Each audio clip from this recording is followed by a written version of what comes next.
Welcome to Scout Dynamics. Our second shooter was equipped with a 5.56mm SCAR L. For those of you who are not familiar with the SCAR series of rifles, it is FN Herzl's answer to our AR-15. Choosing to remain anonymous, we will simply refer to him as Average Joe SCAR. Let's see how well he performs. Alright, we did Average Joe AR. Now we're going to try the same thing with Average Joe SCAR here with his SCAR L.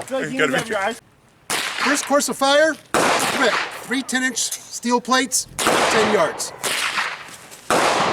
On the beat.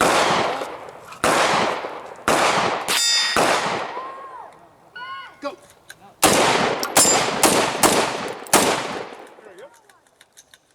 Did I catch 3 or no? You got hits but no kills. Okay. Right, so what you've experienced here is a phenomenon called bore offset. Okay. Is there a target on that box? See that? Yeah. That's affecting your aim. You've got to train yourself in a self-defense situation inside the home to compensate for this bore offset. Got it. What we've seen here is a phenomenon with ARs, SCARs, and other semi-automatic rifles with high sights is bore offset. At close range, you aim for a target, you're going to hit low because the bore is that much lower than the sights. So we discussed compensating for bore offset. Let's see how he does. Take 2.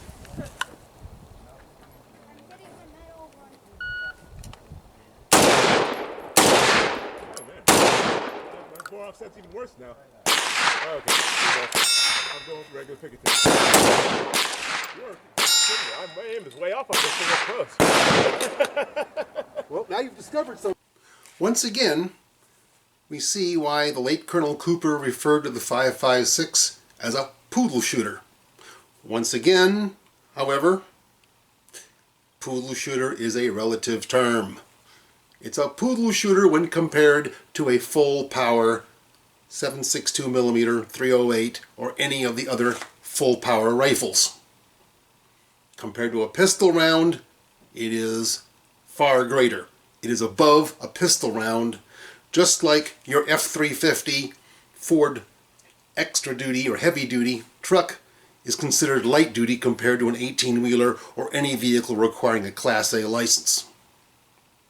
Before you are tempted to laugh too loud, the 10-inch AR-500 plate represents the upper torso, slightly larger than the IPSC A-zone. He was hitting low, simulating a failure to stop scenario.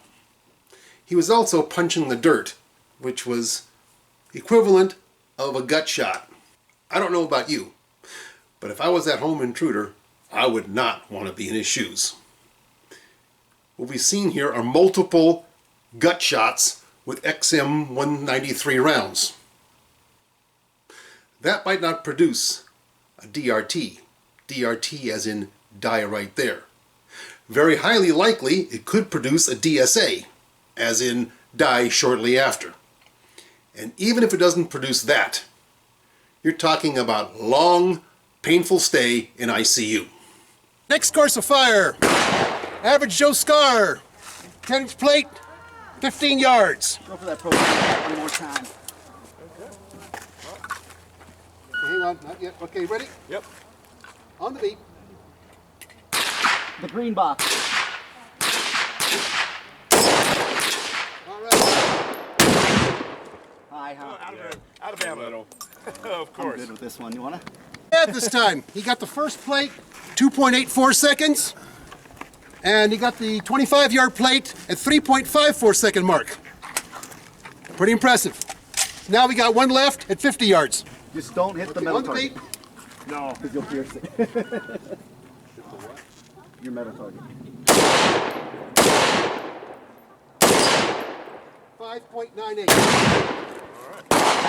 So he took him 3 shots to take it out. 5.98 seconds. So what have we learned about Average Joe AR? Is he really as incompetent as some of these anti-gunners say he is? No. Seems to have mastered the fundamentals of marksmanship and safety quite well. Is the AR-15 the wonder weapon people say it is? I think we've demonstrated that a person with a bolt-action rifle or lever gun or any traditional rifle, if he knows how to run it, he can outshoot average Joe AR. Once again, the proverb holds. It's the Indian, not the arrow. Virtually all of the owners of these tactical training centers beg you to get training. To their credit,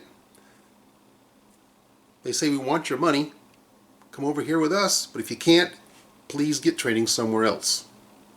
And if you can do that, that's great. But many of these classes cost about $1,500.